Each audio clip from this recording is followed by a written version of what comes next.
আজ বিশ্ব যোগা দিবস পালন করা হচ্ছে 2014 সালে। সেই যোগা দিবসের স্বীকৃতি পাওয়ার পর কিন্তু তা ছড়িয়ে গেছে বিভিন্ন প্রান্তে। বিশ্বজুড়ে আজকের এই দিনটির মাহাত্ম্য অনেক, বিশেষ করে শরীর চর্চা এবং মনকে সতেজ রাখার জন্য এই দিনটির গুরুত্ব অত্যন্ত তাৎপর্যপূর্ণ। আর সেই নিরিখে আজকের এই দিনটিতে পালন করা হয়েছে যোগ অভ্যাস পতঞ্জলি যোগপীঠ হরিদ্বারের তত্ত্বাবধানে। অবশ্য আজ রাজধানীর আগরতলা রবীন্দ্র ভবনের সামনে এই যোগ দিবস পালন করা হয়। উদ্যোক্তাদের পক্ষ থেকে আজকের এই দিনটি নিয়ে কি বললেন তারা, শুনুন।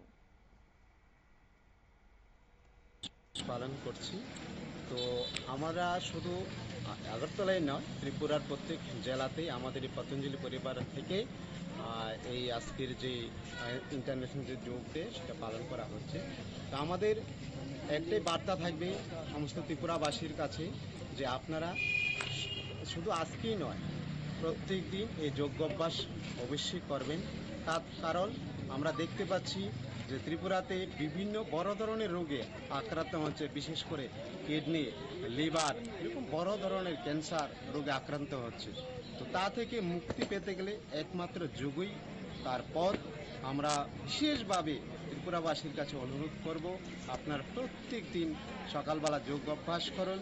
আমাদের পতঞ্জলি পরিবার নিঃশুল্ক বিভিন্ন যোগ সেন্টার আছে, আপনারা যোগ সেন্টারে আসুন, যোগ করুন, নিজে সুস্থ থাকুন, সমাজটাকে সুস্থ রাখুন এবং রাজ্যটাকে সুস্থ রাখুন।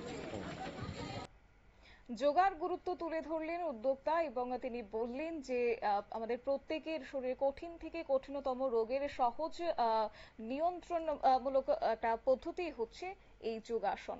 আর প্রত্যেক দিনের নিয়মে যেন যোগ অভ্যাসটাকে সঙ্গী করে চলেন প্রত্যেকে, সেই আহ্বানটা আজকে তিনি রাখলেন। পাশাপাশি আজকে শুধুমাত্র রাজধানী আগরতলাই নয়, পতঞ্জলি যোগপীঠ হরিদ্বারের তত্ত্বাবধানে আজকে রাজ্যের বিভিন্ন জেলাতে এই যোগ অভ্যাসের আয়োজন করা হয়েছে।